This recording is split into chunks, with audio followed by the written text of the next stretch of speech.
La grande édition sur i24 News, bienvenue à tous, votre rendez-vous quotidien avec l'actualité au rythme du Moyen-Orient. Et voici le sommaire de ce jour. Un Moyen-Orient en quête de repères. Où vont les négociations entre Washington et Téhéran? 3 jours après la reprise timide du dialogue indirect, les émissaires iraniens seront de retour à Oman demain. Et le régime dénonce déjà les exigences de la Maison-Blanche qu'il estime exagérées et irréalistes. Les pourparlers avancent sur un fil. Les lignes rouges semblent quasi immobiles, même si les Iraniens disent désormais pouvoir réduire leur niveau d'enrichissement de l'uranium. La diplomatie peut-elle freiner l'escalade militaire? Le point complet dans un instant. Pendant ce temps, dans la bande de Gaza, 4 terroristes qui surgissent de leur tunnel et qui ouvrent le feu sur des soldats israéliens. L'incident se solde par leur élimination. Aucun blessé dans les rangs de Tsahal. En revanche, question persistante, comment ces souterrains ont-ils pu rester opérationnels si près des forces israéliennes, malgré le cessez-le-feu et malgré les alertes répétées? Nous reviendrons également sur ces failles béantes ayant facilité les attaques du 7 octobre et sur la question de l'aide humanitaire exploitée cyniquement par le Hamas.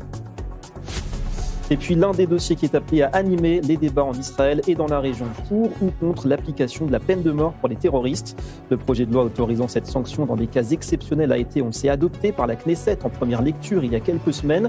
La route est encore longue avant l'adoption définitive, mais déjà, on verra, l'administration pénitentiaire israélienne a entamé ces derniers jours des préparatifs concrets en vue de l'éventuelle application de la peine de mort.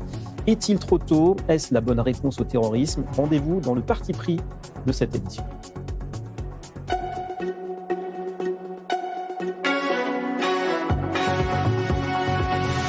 Voilà pour les titres. Bonsoir à tous. Temps mort donc dans ce bras de fer si périlleux entre l'Iran et les États-Unis. Moins de menaces ces dernières heures, moins de déclarations provocatrices de part et d'autre.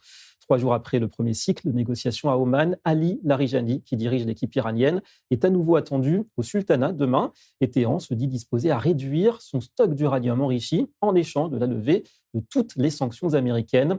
Les précisions d'abord en images. C'est avec Déborah Benaï. Les négociations entre l'Iran et les États-Unis vont-elles reprendre? En tout cas, le chef du Conseil national de la sécurité iranien est de nouveau attendu à Oman demain, 3 jours après les pourparlers indirects avec Washington. Selon l'agence de presse Tasnim, Ali Larijani rencontrera de hauts responsables locaux et discutera avec eux des développements régionaux et internationaux ainsi que de la coopération bilatérale. Pour le moment, bien que les 2 délégations se soient dites prêtes à poursuivre le dialogue, les modalités n'ont pas encore été précisées, notamment côté américain. Il reste également des désaccords majeurs. Le chef de la diplomatie iranienne aurait insisté sur le fait que le contenu des exigences de Washington représente, selon l'Iran, le principal frein à toute avancée. Hier, le chef de l'Organisation iranienne de l'énergie atomique a déclaré que Téhéran serait prête à diluer son uranium hautement enrichi à un niveau de 60% si les États-Unis acceptent de lever toutes les sanctions qui lui sont imposées. En interne, le régime des Mollahs tente de maintenir un semblant d'unité. À la télévision, le guide suprême Ali Khamenei a exhorté la population à afficher sa loyauté envers la République islamique. La puissance nationale est davantage liée à la volonté et à la détermination des nations qu'aux missiles et aux avions. Vous avez fait preuve de détermination grâce à Dieu et vous avez démontré votre volonté dans divers domaines. Montrez-le à nouveau. Décevez l'ennemi. Le désespoir de l'ennemi réside dans votre unité, dans votre motivation et dans votre détermination face aux tentations de l'ennemi. Et sur le terrain, Téhéran souhaite désormais changer de stratégie. Le porte-parole du ministère iranien de la Défense a annoncé que l'Iran cesserait de divulguer publiquement ses succès en matière de sécurité et ses nouveaux développements militaires. Objectif, préserver ce que le régime des Mollahs appelle l'élément de surprise stratégique face à ses ennemis. Dans le pays, la situation reste très confuse. Hier, les médias d'État ont annoncé l'arrestation de 3 hauts responsables du Front des réformateurs iraniens, dont la fondatrice Azar Mansouri. L'organisation regroupe des réformistes et des modérés iraniens. Voilà, beaucoup de questions quant à la suite de la contestation. On va rejoindre tout de suite notre envoyé spécial et correspondant en direct de Washington. C'est Antoine Velard. Bonjour Antoine. Alors l'un des temps forts diplomatiques de la semaine, ce sera à partir de demain avec le déplacement une fois de plus de Binyamin Netanyahou direction Washington. L'Iran, a priori, au cœur des discussions avec Donald Trump. Oui, exactement. Et au départ, d'ailleurs, cette rencontre avec Donald Trump, elle aurait dû avoir lieu la semaine prochaine. Mais finalement, cette rencontre a été anticipée à la demande de Benjamin Netanyahou. Manifestement, il y a urgence pour le Premier ministre à parler avec Donald Trump. En fait, Israël pousse les États-Unis à surtout ne pas accepter un accord au rabais avec l'Iran, c'est-à-dire un accord qui se concentrerait uniquement sur la question du nucléaire. Au-delà du nucléaire, Netanyahou veut pousser Trump à arracher des concessions plus larges sur le programme balistique d'abord, c'est-à-dire ces missiles iraniens qui menacent toute la région et notamment l'État hébreu. Et puis également, il veut que l'accord porte sur le soutien financier aux groupes terroristes qui déstabilisent le Moyen-Orient, les Houthis au Yémen, le Hezbollah au Liban notamment. Alors ce message, cette pression, Benjamin Netanyahou l'a déjà exercé la semaine dernière sur Steve Witkoff, qui était de passage, vous vous en souvenez, par Jérusalem, sans grand succès manifestement, puisque les États-Unis semblent prêts dans leurs discussions avec l'Iran à séquencer les sujets de discussion, c'est-à-dire d'abord commencer à parler sur le nucléaire, d'abord se mettre d'accord sur le nucléaire, et puis ensuite, dans un deuxième temps, éventuellement, évoquer la question du programme balistique et du soutien aux organisations terroristes. Tout cela ne convient pas du tout à Benjamin Netanyahou, qui est sur une ligne beaucoup plus dure et qui veut absolument convaincre Donald Trump de suivre ce même chemin. Alors, les deux hommes vont évidemment parler de ça. La question qui se pose aussi, c'est de savoir si Benjamin Netanyahou serait prêt, pourquoi pas, à aller frapper directement et seul les sites de missiles iraniens. Dans ce cas-là, est-ce que Donald Trump est prêt à donner son feu vert? Est-ce qu'il est prêt à ce que les États-Unis s'engagent pour, dans un deuxième temps, protéger Israël de la riposte iranienne? Tous ces sujets seront sur la table mercredi pour cette rencontre évidemment très importante. Voilà, objectif coordination, donc coordonner les violons entre Washington et Jérusalem. Merci beaucoup Antoine Delard, en direct de Washington DC. Et on se tourne également ce soir vers un expert, Jonathan Sayé. Bonjour et merci d'être avec nous ce soir en direct également de Washington. Vous êtes analyste et spécialiste de l'Iran à la FDD. Alors justement, concernant ce déplacement du Premier ministre israélien à Washington, que faut-il attendre d'après vous des entretiens entre Trump et Netanyahou? Comme on le disait, l'objectif ce sera de se coordonner entre les deux alliés.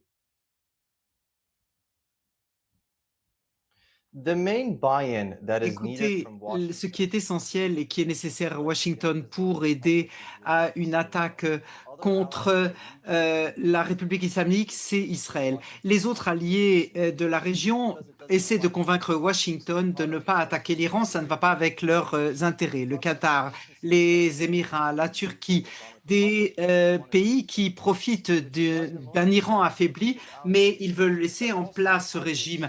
Et puis, il y a Israël qui a l'expérience avec les répressions qu'il y a eu. Eh bien, il faut qu'il y ait une attaque qui tire les leçons de ce qui s'est passé auparavant pour que l'attaque ne dissuade pas les manifestants, mais les refasse sortir dans la rue. Mais justement, vous pensez que les Américains et les Israéliens en ce moment vont dans la même direction en ce qui concerne l'Iran, la marche à suivre face au régime des ayatollahs?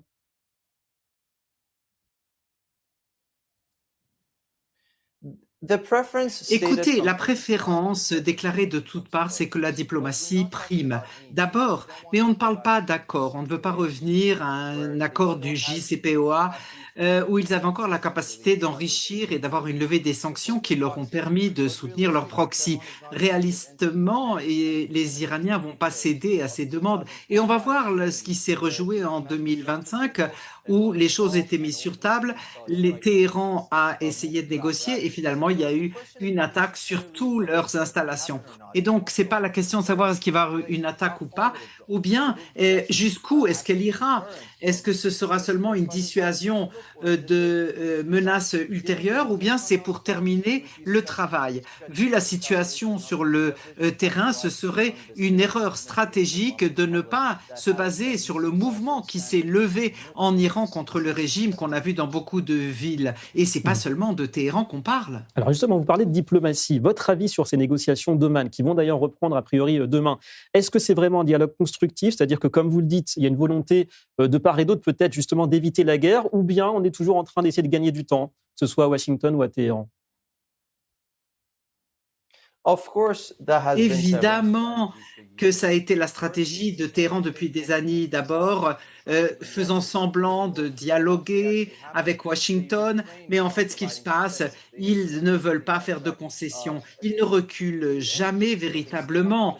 Et donc, ils veulent continuer leurs missiles balistiques, leur programme nucléaire et ne pas en discuter. Et bien sûr, leurs représentants, leurs proxys. Et donc, ce n'est pas le moment de négocier vu que ce régime est totalement illégitime. Il a tué des dizaines de milliers de civils et à l'extérieur aussi. Tous les dominos sont en place pour voir l'effondrement de ce régime. C'est une question de temps. Donc, le cas échéant, je pense que la diplomatie, avant une attaque, légitime une telle attaque et une campagne, ce qui montre que l'Occident a essayé toutes les tactiques diplomatiques qui n'ont pas fonctionné et ce permettrait d'avoir enfin une frappe militaire qui mettrait le régime à genoux enfin. Alors c'est ça, parce que ce que propose l'Iran, là on le voit, c'est réduction de l'enrichissement d'uranium à 60% contre la levée de toutes les sanctions. On a quand même le sentiment qu'on est en train de revenir à la case 2015. Finalement, on n'a pas beaucoup progressé depuis l'époque d'Obama. Non, rien n'a changé de leur point de vue. Ce qui a changé, ce sont les exigences de la Maison-Blanche. Ce n'est pas la même administration. Et effectivement, ils ont quitté le GCPOE de Obama. Ils l'ont accepté, pour avoir un meilleur deal. Et donc, le mauvais calcul qui est fait ici, c'est qu'à la suite de l'opération de marteau de minuit, il faut se construire sur ses succès. Si on a pu affaiblir la République islamique et vraiment interrompre les centrifugeuses, ce que le deal n'a jamais obtenu, si on a été aussi loin, pourquoi est-ce qu'on n'irait pas au-delà et augmenter nos demandes pour arriver à davantage plutôt qu'à moins?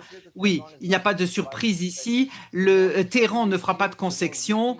Plus ils sont faibles, plus ils sont paranoïdes. Et donc, moins ils donneront de concessions parce qu'ils comprennent que c'est ces signes de faiblesse. Ils ont vu ce qui est arrivé à Kadhafi. De leur point de vue, ça n'est pas de concessions, pas de recul. Et ils préfèrent aussi à ce stade la guerre. Donc pour conclure, en 2 mots, vous diriez que ce n'est pas la peine d'espérer quoi que ce soit de la part de l'Iran dans le domaine du balistique et aussi dans le domaine, comme on le disait, du soutien aux milices terroristes, le Hezbollah, les Houthis, le Hamas, etc. Écoutez, la question des proxys, c'est vraiment difficile d'avoir un accord à ce propos puisque les organismes internationaux devraient le contrôler. Donc négocier sur les proxys, c'est une zone grise. Qu'est-ce que ça veut dire que c'est envoyé par le Golfe Persique des armes ou c'est le financement? Donc ça, en tant que tel, c'est pas quelque chose qu'on peut négocier du tout. Ça nous ramène au nucléaire et aux missiles balistiques, bien qu'on pourrait avoir des lignes rouges très claires qui disent Téhéran n'a jamais renoncé. Et c'est des messages contradictoires. Il parle beau pour rouler les Occidentaux, pour continuer à parler soi-disant des missiles, mais dès qu'il s'asseye à table, il recule. Le ministre des Affaires étrangères a dit lui-même que dans les années prochaines, on pourra arriver à un accord. Donc, ils veulent continuer à négocier pendant des années. Ce qu'on a vu avec Washington, ils ont mis une ligne rouge et si on n'arrive pas à cette date butoir, négociation ou pas, eh bien, ils attaqueront. Et Téhéran le sait à ce stade. Donc, revenir à leur vieille stratégie, ça montre qu'ils n'ont plus de cartes à jouer. Ils ont fini leur jeu. Voilà, donc il y a toujours cette épée de Damoclès de la menace militaire américaine sur les Iraniens. Merci beaucoup à vous, Jonathan Sayed, d'avoir répondu ce soir en direct à nos questions. Un point également sur les développements importants au Liban en ce moment. Tsahal, toujours actif face au Hezbollah pro-Iran et aussi face aux alliés locaux du Hamas. Élimination ce matin du chef de l'artillerie du Hezbollah, alors que l'armée israélienne, en parallèle, a arrêté un cadre de la Jama Ismaïla qui est lié aux frères musulmans et qui soutient donc le Hamas et aussi le Hezbollah. Plus de précisions en images avec Déborah Benayoun. À la Baryée, dans le sud du Liban, la nuit dernière. Les forces israéliennes mènent une opération commando à quelques kilomètres de la frontière avec Israël. Objectif, arrêter un haut responsable de l'organisation terroriste Al-Jama al-Islamiyya, proche des frères musulmans. Selon des sources locales, il s'agirait d'Atoui Atoui, un membre important de l'organisation. Le terroriste a été arrêté et transféré pour complément d'enquête sur le territoire israélien. Des armes ont également été découvertes dans le bâtiment où il a été appréhendé. Tout au long du conflit, l'organisation terroriste Al-Jama al-Islamiyya a encouragé et continue d'encourager des actes terroristes contre l'État d'Israël et ses citoyens dans le nord du pays. Tsahal a préféré l'arrêter plutôt que de l'éliminer, compte tenu des renseignements que son interrogatoire est susceptible d'apporter dans le contexte des activités du Hezbollah. Le journal Al-Akhbar, affilié au Hezbollah, a affirmé que les soldats avaient fait irruption au domicile d'Atoui, l'avaient arrêté avait menotté sa femme et avait confisqué leurs papiers et effets personnels. Cette intervention aurait provoqué une vive émotion dans sa ville natale, d'autant plus que le Premier ministre libanais Nawaf Salam s'était rendu dans la région la veille et que l'armée libanaise y était déployée. L'organisation terroriste Al-Jama'a al-Islamiyya a rapidement réagi. Elle affirme tenir Israël pour responsable de tout préjudice qui pourrait lui être causé. Plus tard dans la matinée, Tsahal mène une autre opération dans la région de Yanour, à une quarantaine de kilomètres du lieu de la capture d'Atwi-Atwi. Cette fois, l'armée israélienne confirme avoir éliminé Ahmed Ali Salami, commandant d'artillerie du Hezbollah. Selon Tsahal, il s'est forcé de rétablir le dispositif d'artillerie de l'organisation chiite libanaise en s'infiltrant parmi la population civile. Et notre expert défense est avec nous. Bonsoir Mathias Inbar. Alors Mathias, élimination importante, on vient de le voir, du chef de l'artillerie du Hezbollah, qualité du renseignement, précision de la frappe et puis aussi peut-être une dimension psychologique. Mais il faut se dire qu'il y a encore beaucoup de travail sur le long terme, parce qu'on parle d'un serpent à 1000 têtes, le Hezbollah, pour Iran. Complètement, c'est-à-dire que à chaque fois qu'un chef est éliminé, un autre cadre prend la succession. C'est exactement la manière dont le Hezbollah a été construit et s'est bâti au fur et à mesure des années. D'ailleurs, vous citez cette élimination depuis les airs, il y en a une autre également. Cette élimination via les hommes de la division 91 qui étaient sur place parce que sur foi de renseignement, ils opéraient à proximité du grand village de Haïta Hachab, autrefois qui était l'un des vrais bastions du Hezbollah, qui a fait extrêmement mal dans les années précédentes à Tsahal, notamment l'enlèvement des Goldwasser et Eldad Regev. Eh bien, les soldats étaient en train d'opérer. Ils ont vu un terroriste du Hamas qui prenait des renseignements depuis plusieurs mois sur le va-et-vient des soldats. Ils l'ont repéré, ils savaient exactement où il était. Ce terroriste était en armes et ils l'ont éliminé. Donc on voit véritablement que Tsahal opère, est constamment présent sur le terrain du sud Liban. Si je vous avais dit il y a quelques années, David, que Tsahal frapperait chaque jour, quotidiennement, des hommes du Hezbollah, des terroristes du Hezbollah, et les éliminerait au petit matin, ira arrêter un chef terroriste à son domicile dans la Jama'a Islamiyya, en plein cœur du territoire libanais, vous m'aurez répondu que je suis fou. Donc véritablement, les données sont en train de changer. En revanche, il ne faut pas sous-estimer la capacité de frappe du Hezbollah, qui reste encore un mouvement terroriste avec des capacités balistiques, avec des capacités militaires. Ne sous-estimons pas, surtout pas, l'ennemi. Effectivement, donc effectivement Tsahal qui peut opérer, comme on le voit, assez librement au sud Liban. Mais est-ce que vous pensez, Mathias, qu'on va rester sur cette course contre la montre, c'est-à-dire le Hezbollah qui continue de se renforcer avec l'aide de l'Iran, et puis Tsahal qui contre avec des frappes ponctuelles, ou bien vous pensez que le risque, c'est de se diriger à nouveau vers une confrontation, on va dire, beaucoup plus globale, totale, entre Israël et le Hezbollah?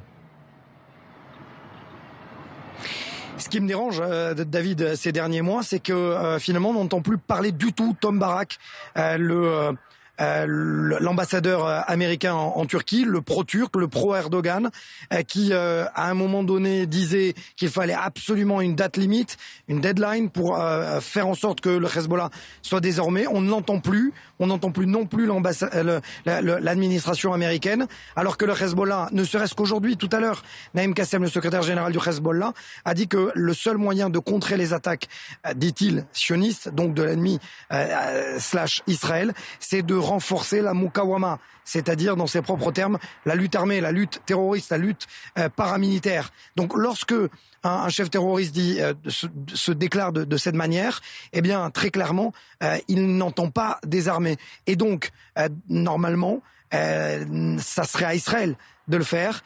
La question, encore une fois, est de savoir est-ce qu'Israël veut continuer cette situation de statu quo, à savoir qu'à chaque fois que le Hezbollah sort la tête du tunnel, pratique des activités terroristes, essaye de se recomposer, Israël frappe, sans forcément que le Hezbollah réplique.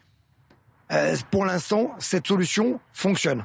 Israël bien seul, toujours dans ce combat face au Hezbollah, qui fait d'ailleurs le jeu du Liban à long terme, comme on le sait. Merci beaucoup, Mathias Inbar, pour cette analyse. Vous restez avec nous, on parlera de Gaza dans un instant. Justement, cap sur la bande de Gaza, avec un cessez-le-feu qui porte très mal son nom ces jours-ci. C'est Chani Guidalia qui nous attend dans la région. Bonsoir, Chani, notre envoyé spécial en direct du sud d'Israël. Alors, le fait du jour, d'abord, Chani, 4 terroristes sortis d'un tunnel qui ouvrent le feu sur les soldats de Tsahal. Ils ont été éliminés et pas de dégâts dans les rangs israéliens.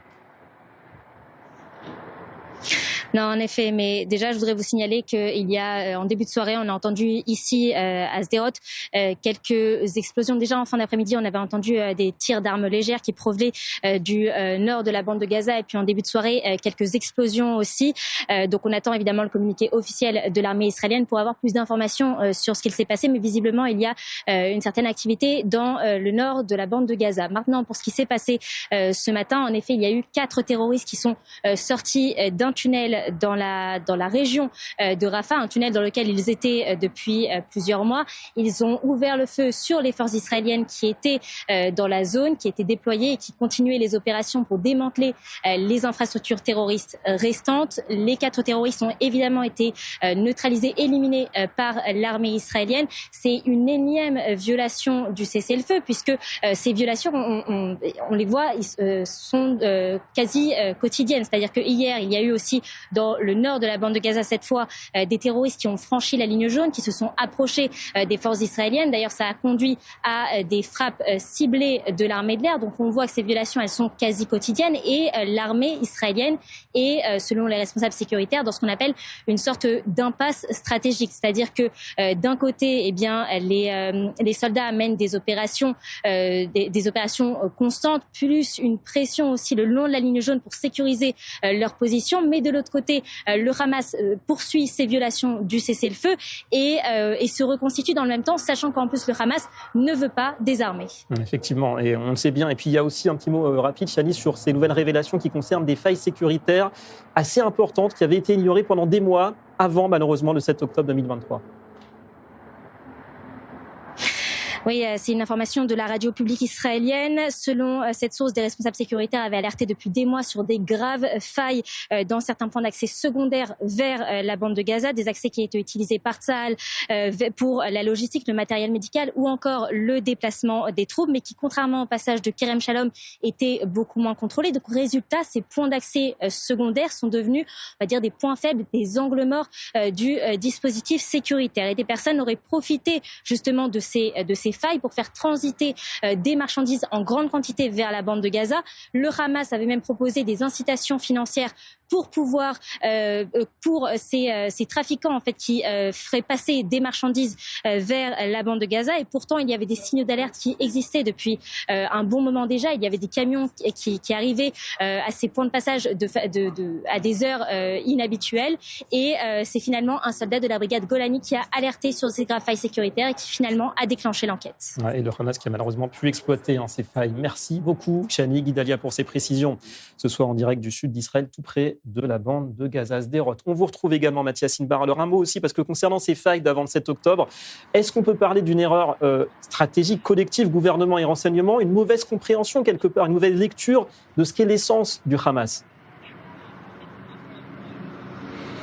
Mais ce n'est pas nouveau, c'est-à-dire que ça fait plus de 20 ans, David, qu'il y a une doctrine, la fameuse doctrine sécuritaire, le fait de pouvoir acheter le Hamas, le fait de penser que au-delà de ces valises d'argent qui étaient censées soi-disant calmer le Hamas avec des billets verts, eh bien on estimait du côté des renseignements militaires et du côté aussi du gouvernement, parce qu'il ne faut pas non plus jeter uniquement la responsabilité sur l'armée israélienne, mais aussi sur le gouvernement. Doit-on rappeler quand même, l'armée applique les directives du gouvernement. Et lorsque, effectivement, on estime que autoriser la venue de 10, 15, 30 000 ouvriers de la bande de Gaza vers Israël, ça va calmer les ardeurs du Hamas. Le Hamas qui est dissuadé de se lancer dans une guerre parce que il y a des ouvriers qui rentrent chaque jour et qui reviennent et donc qui amènent une manne financière dans la bande de Gaza, c'est véritablement ne pas connaître son ennemi, penser que son ennemi ne pense qu'au dollar et non pas à l'idéologie complètement, j'ai envie de dire, messianique de pouvoir prendre et conquérir la terre d'Israël. Donc oui, effectivement, ça fait plus de 20 ans que c'est la même doctrine et c'est exactement la raison pour laquelle aujourd'hui, des généraux, des anciens généraux qui ont participé à cette guerre depuis et qui participent toujours sous des responsabilités de réserve, eh bien disent il ne faut absolument pas revenir à une conception, cette doctrine, cette conception du 6 octobre, d'allègement, de compréhension, d'essayer de se mettre à la place de l'ennemi.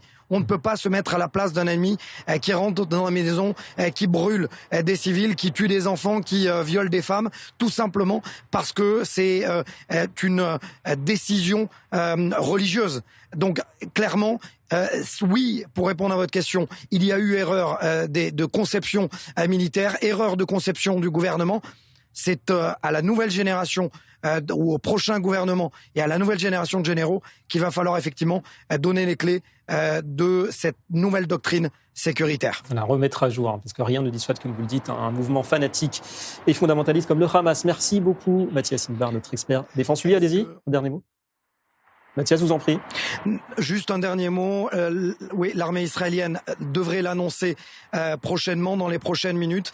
Mais il y a eu vous savez, Shani parlait à l'instant, je suis très rapide, d'un nouveau viol du cessez-le-feu par le Hamas. Il y a eu frappe il y a quelques instants de la part de l'armée israélienne.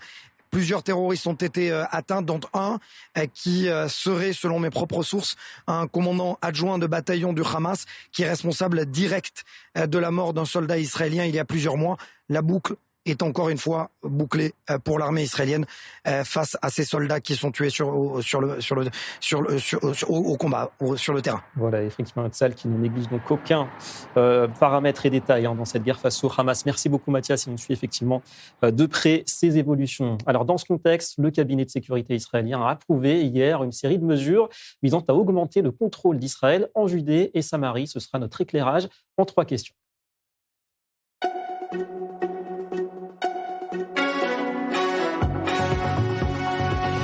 Alors, parmi les principales mesures, la suppression des règles interdisant aux Juifs d'acheter des terres en Judée-Samarie, condamnation immédiate de l'Union européenne, mais également de l'autorité palestinienne et de 8 États musulmans de la région qui dénoncent des violations du droit international. On retrouve ainsi la Jordanie, les Émirats arabes unis, l'Indonésie, le Pakistan, la Turquie, l'Arabie saoudite, le Qatar et l'Égypte. Alors, sommes-nous condamnés au surplace en ce qui concerne cette question des territoires? 3 questions donc ce soir. On les pose à un expert, Hussein Abdul Hussein. Bonsoir et merci à vous. Vous êtes chercheur à la Fondation pour la défense des démocraties, la FDD. Est-ce qu'il faut se dire que la question des territoires de Judée-Samarie, plus que la question d'un État palestinien, eh bien, c'est peut-être ça la ligne rouge pour les pays arabo-musulmans, c'est-à-dire leur manière d'exprimer leur solidarité avec les Palestiniens?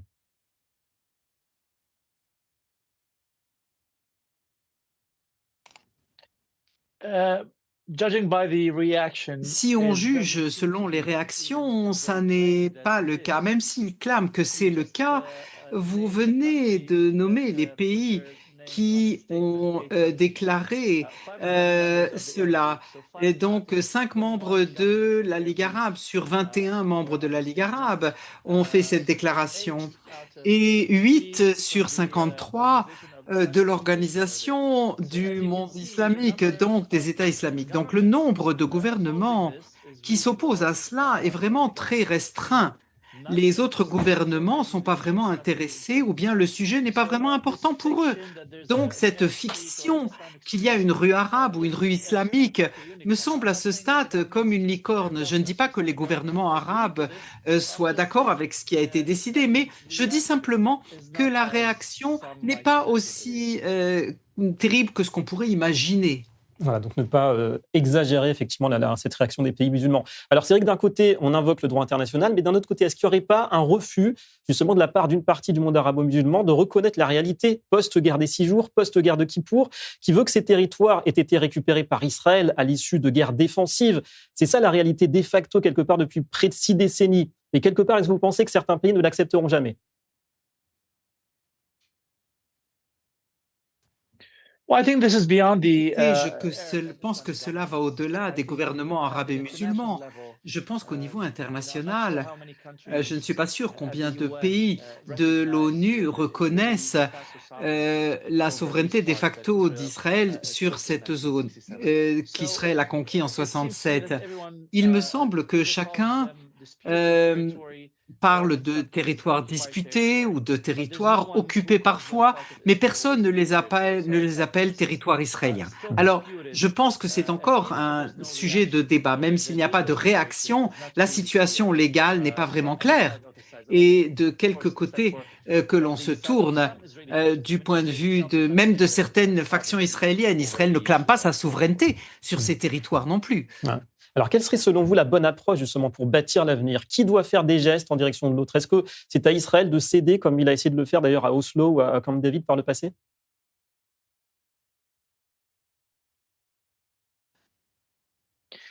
Écoutez, je crois que le point de départ, c'est que les Palestiniens réfléchissent comment avoir un gouvernement qui les représente tous et qui puisse parler au nom de tous. C'est là la clé, sans laquelle, peu importe combien d'accords on signe dans le monde, rien ne se passera.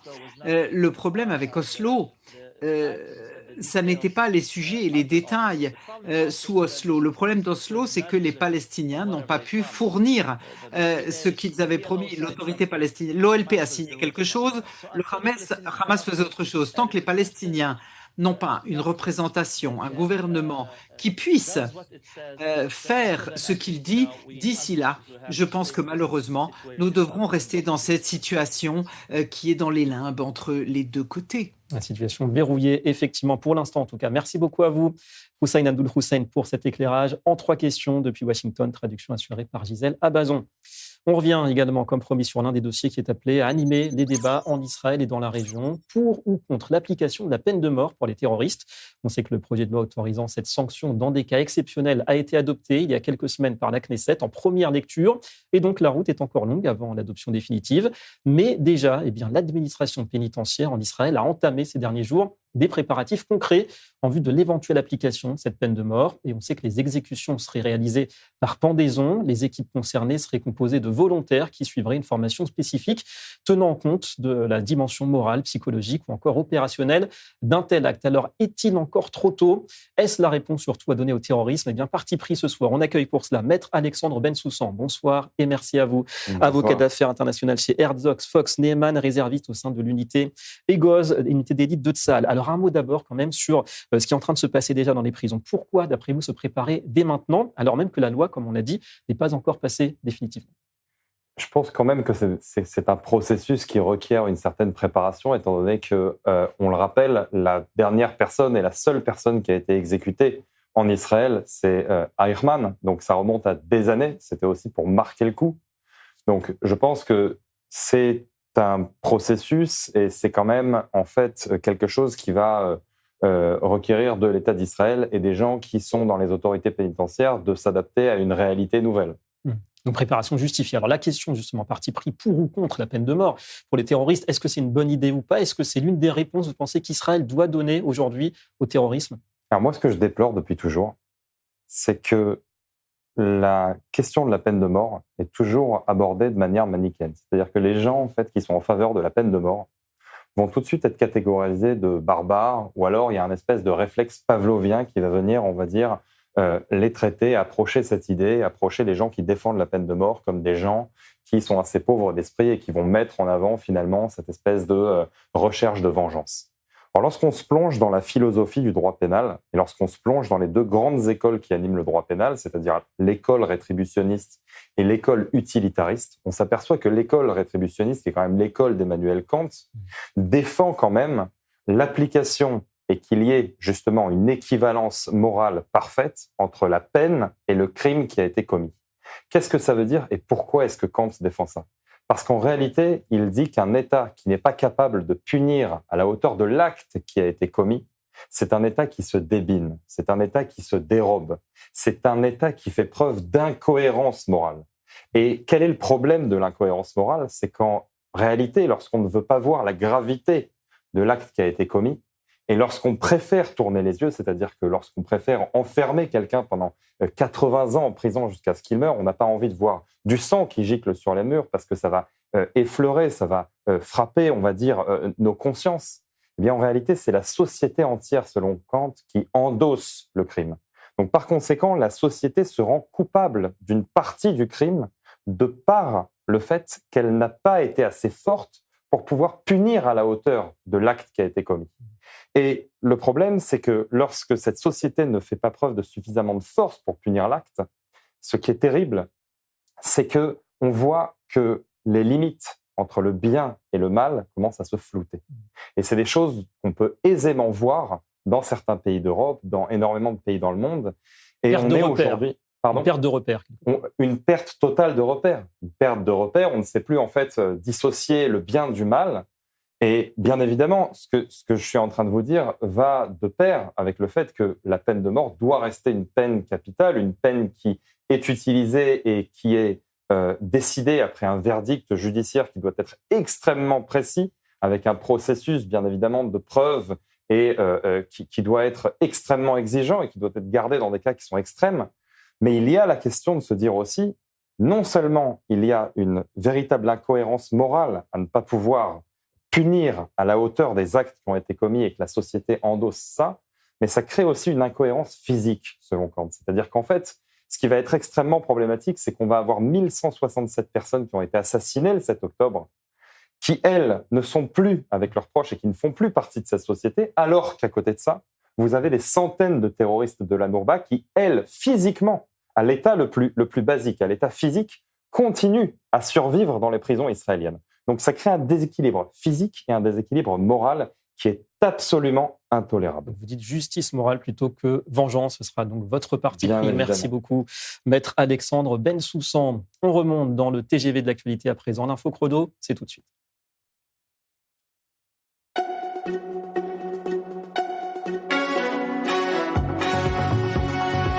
Serait-ce le futur slogan du Hamas ? Au Moyen-Orient, tout est possible, y compris entendre Khaled Meshal déclarer « Free Israël ». Et oui, lapsus embarrassant pour ce baron du mouvement terroriste. Hier soir, lors d'une conférence au Qatar organisée par Al Jazeera, il a évoqué l'avenir de la région. Lors de notre prochain forum, nous verrons Israël libre. Fin de citation, correction immédiate de l'intervieweur. Palestine libre. La séquence inédite a rapidement fait le tour des réseaux sociaux. Khaled Meshal s'est ensuite rattrapé. Le naturel est revenu au galop, qualifiant Israël de menace existentielle pour la région et rappelant l'objectif de son mouvement, la destruction de l'État juif. C'est une première depuis le début de la guerre. Un groupe de députés israéliens de l'opposition s'est rendu aux abords de la bande de Gaza ce matin. Il s'agissait de bloquer l'arrivée de camions d'aide humanitaire en coopération avec l'organisation Tzavtecha. Parmi ces élus, Yulia Balinowski du parti Israël Beitenou. Pour elle, ces convois sont une taxe prélevée sur les impôts des Israéliens au profit du Hamas. Également présent sur place à Kerem Shalom, le leader de la formation, Avigdor Lieberman, qui a dénoncé un retour aux conditions du 6 octobre 2023 si Gaza est reconstruite avant le désarmement du Hamas, dit-il. Une alia pas comme les autres. Une famille juive orthodoxe de 5 personnes a récemment atterri en Israël en provenance d'Iran. Et oui, l'aboutissement d'un long périple qui a contraint cette famille à se rendre discrètement et par voie terrestre dans des pays limitrophes de l'Iran avant de pouvoir embarquer sur un vol à destination de l'aéroport Ben Gurion. Finalement arrivés jeudi soir, les nouveaux immigrants ne possédaient plus que les vêtements qu'ils portaient sur eux. Ils ont choisi de s'installer dans une ville orthodoxe du centre du pays. La communauté locale s'est rapidement mobilisée dans un élan de solidarité. Enfin, en Espagne, le temps des ennuis pour le chef du gouvernement Pedro Sánchez. Déroute de son camp le Parti socialiste hier lors de l'élection régionale en Aragon. Il passe de 23 à 18 sièges, un plus bas depuis 40 ans. Victoire du Parti populaire de droite avec 26 mandats. Un scrutin qui acte au passage la poussée de l'extrême droite qui passe de 7 à 14%. On va se replonger à présent dans notre dossier de la semaine, exploration du miracle économique israélien. Acte 2 ce soir, les piliers du modèle israélien.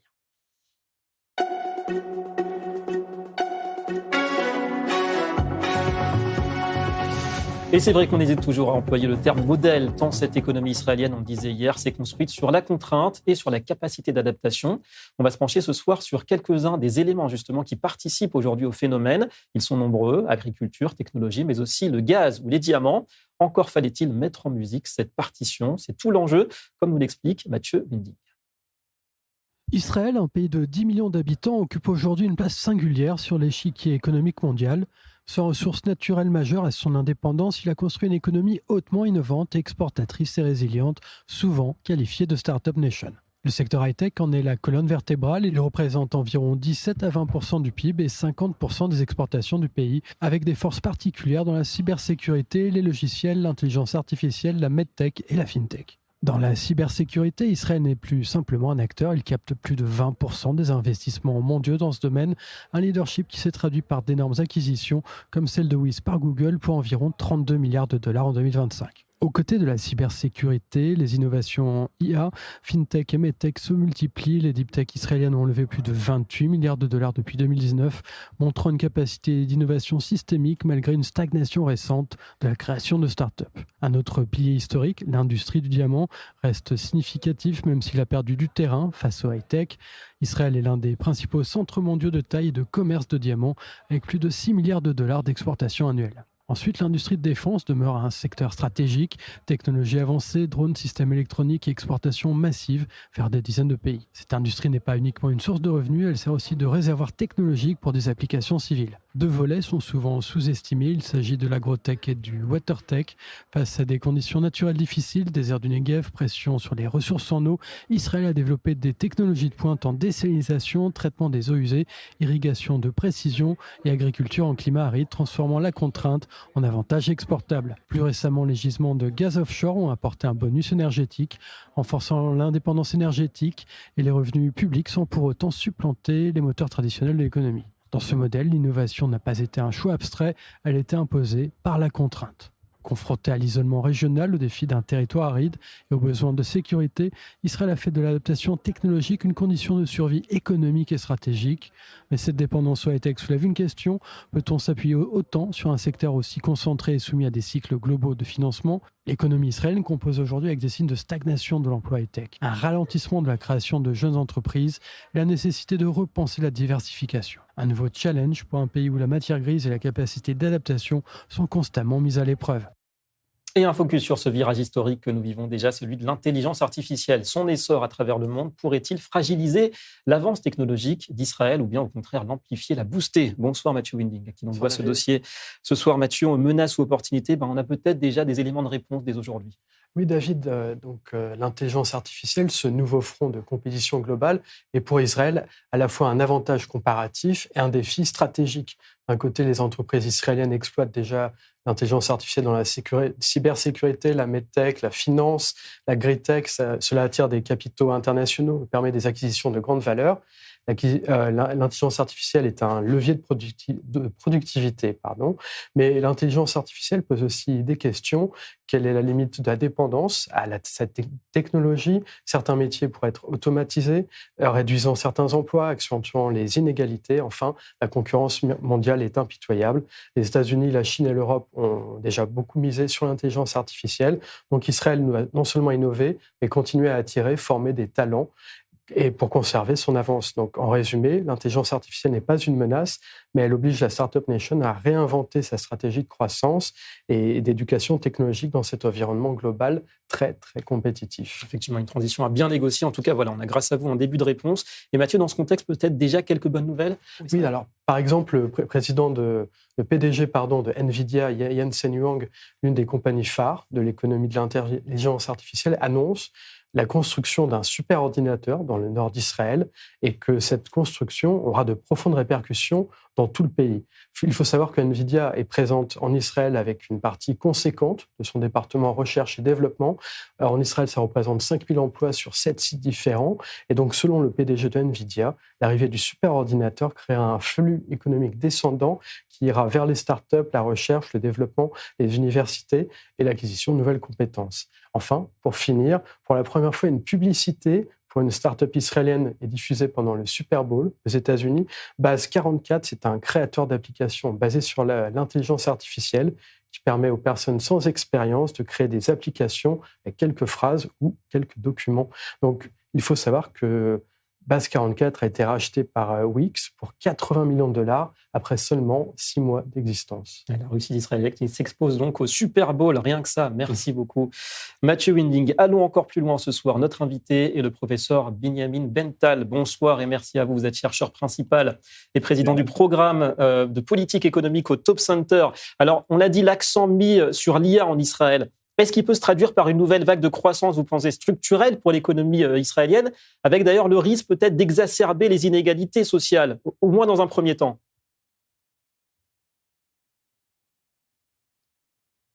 La question de l'IA est une question très complexe au niveau mondial, pas seulement en Israël. Et donc, les maladies de l'IA et les avantages de l'IA ne sont pas spécifiques à l'économie israélienne. Actuellement, pour dire la situation, nous vivons un changement dans ce qui est de l'emploi, en particulier au premier niveau, donc d'abord les codeurs, mais c'est vrai aussi dans le monde entier. Et donc, en fait, en Israël, tout ce qui concerne le high-tech, nous sommes liés à tout ce qui se passe dans le reste du monde. Et il est très difficile de dire que nous sommes plus ou moins ouverts que les autres et soumis à ce développement qui est véritablement dramatique. Effectivement, c'est compliqué d'y voir clair sur le long terme, mais votre intuition à vous, est-ce que vous pensez que l'émergence de l'IA au niveau mondial, c'est un facteur qui va peut-être accélérer l'avance d'Israël en matière de high-tech, ou bien au contraire, ça va la réduire, ça va permettre à d'autres pays de rattraper leur retard, vous pensez ?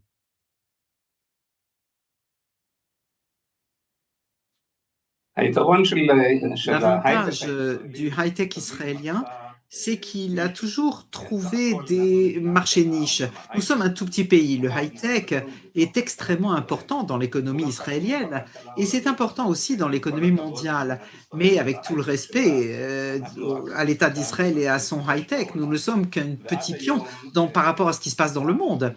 Et jusqu'à présent, le grand avantage, c'était l'entrepreneuriat très spécial d'entrepreneurs israéliens qui trouvaient des créneaux très particuliers qui ont permis à Israël d'abord de profiter de son grand avantage, par exemple dans le sujet de la cybersécurité qui découle par exemple de l'industrie militaire et sécuritaire et dans d'autres contextes, et trouver donc certains avantages par rapport à d'autres États dans le monde. Je pense, et en tout cas c'est mon intuition, que ces développements-là vont se poursuivre et que nous ne verrons pas un changement important dans les années à venir dans la position d'Israël comme une puissance de high-tech mondiale et le rôle important de l'industrie du high-tech en Israël. Ouais, donc une dynamique toujours solide en Israël. Alors, il n'y a pas que la technologie, évidemment, en Israël. Un petit mot quand même, vous entendre sur ça, sur les découvertes de gaz. Est-ce que vous diriez qu'elles sont intervenues au bon moment dans l'histoire économique d'Israël, c'est-à-dire pas trop tôt pour ne pas miser sur la rente du fossile au détriment de l'innovation, et puis pas trop tard aussi pour que justement cette énergie puisse servir à la fois de relais de croissance et puis aussi de levier géopolitique, parce qu'on sait que ça compte dans la région. Écoutez, la question du gaz est une question très complexe. Nous savons que l'Europe se bat autour de ces questions à cause de la guerre en Ukraine et la dépendance à la Russie. Et la décision européenne est de se débarrasser des énergies fossiles, y compris le gaz. Alors, d'un certain point, la question qui fait sourire, est-ce que c'est venu trop tôt ? Non, c'est arrivé trop tard à mon avis, parce que nous allons devoir nous intégrer dans le combat et la recherche mondiale et certainement européenne pour l'environnement. Et il va falloir, comme tout le monde, nous débarrasser de cette ressource. Alors, l'État d'Israël actuellement, bien sûr, profite de cette ressource naturelle qui a été découvert, ce trésor, il y a peu d'années. Ça ramène de l'argent et à ce stade, cela permet une indépendance énergétique, mais sur le long terme, ça n'est pas la solution. Et nous ne pourrons pas être les seuls au monde qui utilisent le gaz. Voilà, donc vous dites avancer vers les nouvelles énergies sur le long terme. Merci beaucoup à vous, professeur Binyamin Bentan, d'avoir répondu ce soir en direct à nos questions pour le dossier de la semaine. On ouvre notre chapitre devenu quotidien consacré à la haine des Juifs, la haine d'Israël. La visite tout d'abord du président israélien en Australie. Yitzhak Herzog avait certes été invité par le Premier ministre Anthony Albanese dans la foulée de l'attentat meurtrier antisémite de Sydney en décembre dernier, qui avait fait 15 morts. Mais l'opposition australienne dénonce la décision du gouvernement de ne pas avoir organisé de discours pour le président israélien devant les parlementaires. Atmosphère, vous allez voir, pesante. En témoignent les manifestations pro-palestiniennes en marge de l'événement. Résumé de Déborah Benaï. Dans cet auditorium de Sydney, ce sont des milliers de personnes venues assister à l'événement. Le président israélien et sa femme sont venus apporter leur soutien à la communauté juive d'Australie, meurtrie après le massacre de 15 personnes qui célébraient la fête de Hanouka le 14 décembre dernier. Suite à l'horreur qui s'est produite à Bondi Beach, Michal et moi avons estimé que nous devions venir en Australie pour vous montrer notre soutien. Nous sommes venus ici non seulement pour vous dire que nous sommes à vos côtés, mais aussi pour vous montrer que nous sommes à vos côtés. Yitzhak Herzog rappelle que la menace antisémite reste la même aussi bien à Sydney qu'en Israël. Mes amis, la haine qui a déclenché la fusillade à Bondi est le même fléau d'antisémitisme que nos parents et grands-parents ont enduré. Elle a commencé bien avant le 7 octobre, des générations avant la naissance de l'État d'Israël. Pourtant, d'une manière ou d'une autre, le massacre du 7 octobre, le plus grand massacre de Juifs depuis la Shoah, a enhardi les antisémites cachés ici en Australie et partout dans le monde. Les horreurs commises en Israël, encouragées par l'extrémisme djihadiste, ont permis à la haine de montrer son visage hideux ici. Lors de son arrivée, le président israélien a rencontré des survivants de l'attentat. Lui et sa femme ont également posé une gerbe de fleurs au nom de l'État d'Israël, en mémoire des victimes. Le président devrait également tenir des réunions officielles avec de hauts responsables australiens, notamment le Premier ministre Anthony Albanese, le gouverneur général Sam Mostyn et d'autres personnalités issues de tout le spectre politique. En marge de cette visite, des milliers de manifestants pro-palestiniens se sont rassemblés sur une place du quartier général des affaires de Sydney pour protester contre la venue d'Yitzhak Herzog dans le pays dans une atmosphère particulièrement tendue. De violents affrontements ont eu lieu entre manifestants et forces de l'ordre. Ils ont scandé des slogans pro-palestiniens et réclament l'arrestation du président israélien pour incitation présumée au génocide. Rien que ça, situation donc tendue en Australie. On interroge ce soir Émilie Djihan. Bonsoir et merci à vous. Vous êtes directrice des médias sociaux à la Fédération sioniste d'Australie. Quelques mots d'abord sur cette visite officielle du président Herzog en Australie. Parce que, est-ce que vous partagez cette irritation de l'opposition australienne pour qui cette visite est trop confidentielle? C'est-à-dire que le gouvernement australien fait tout pour qu'elle passe plus ou moins inaperçue.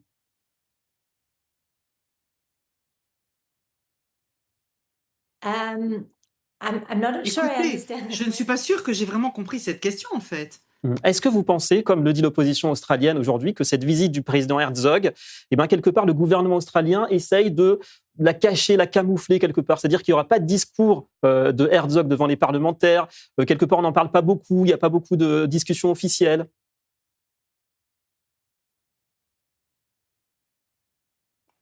Écoutez, je crois qu'on en a parlé dans la presse. Qu'il ne parle pas au Parlement, c'est un petit sujet, je pense, mais je crois que toute la visite du président Herzog, c'est plus pour la communauté, en fait, et pour la communauté juive, c'est plus important qu'il soit venu, qu'il ait fait preuve de solidarité. Il a été sur le site du massacre de Bondi, et je crois que c'est ça la priorité, la communauté, et c'est plus ça que la politique. Il y a assez de politique tout autour avec les manifestations à l'extérieur, je crois. De ne pas trop politiser cette visite. Alors, on sait quand même que le climat en Australie est de plus en plus préoccupant en matière d'antisémitisme, et on voit d'ailleurs qu'il y a de plus en plus de Juifs d'Australie qui souhaitent émigrer vers Israël. Est-ce que vous pensez que la situation, à court terme au moins, ne risque pas de s'améliorer pour les Juifs d'Australie?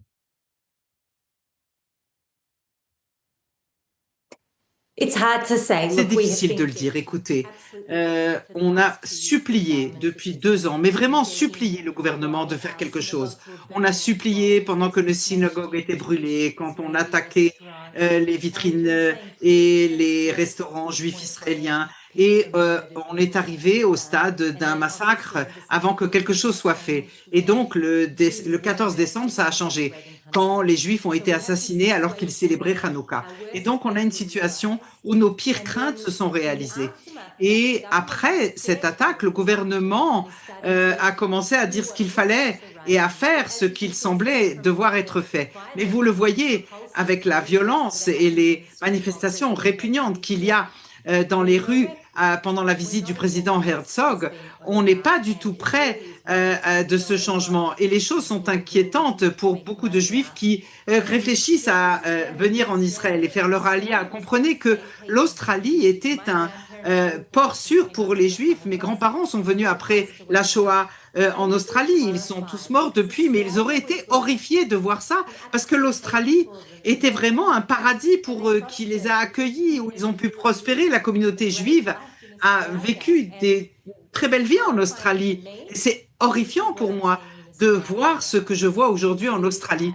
C'est vraiment très triste. Et en 2 mots, vraiment rapidement pour conclure, comment vous expliquez cette évolution du passage du havre de paix à aujourd'hui ce climat de haine?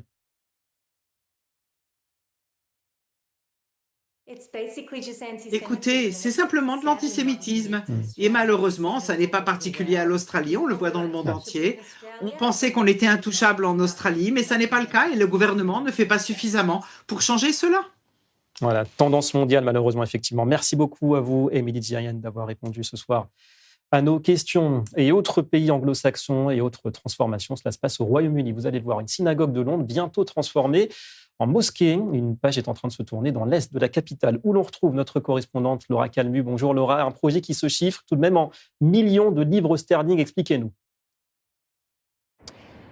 Oui, exactement. À Londres, une synagogue historique de l'Est de la ville pourrait bientôt changer de vocation. Un groupe musulman local qui s'appelle Asha Dibi a versé un acompte de près de 300 000 € pour racheter la synagogue de Nelson Street. C'est une synagogue qui est âgée de plus d'1 siècle. Alors, au départ, le bâtiment devait être mis aux enchères la semaine prochaine pour justement le compte d'une fédération, une fédération de synagogues avec un prix guide fixé à plus de 2 millions d'euros. Mais ce groupe musulman espère désormais lever plus de 2,5 millions pour sécuriser le site et 1 million supplémentaire pour ensuite le rénover. Le projet est de transformer cette ancienne synagogue en mosquée, en centre communautaire et en lieu éducatif. Alors ce groupe musulman, Asha Dibi, a été fondé en 2008 à Whitechapel, un quartier est de Londres, et explique manquer depuis des années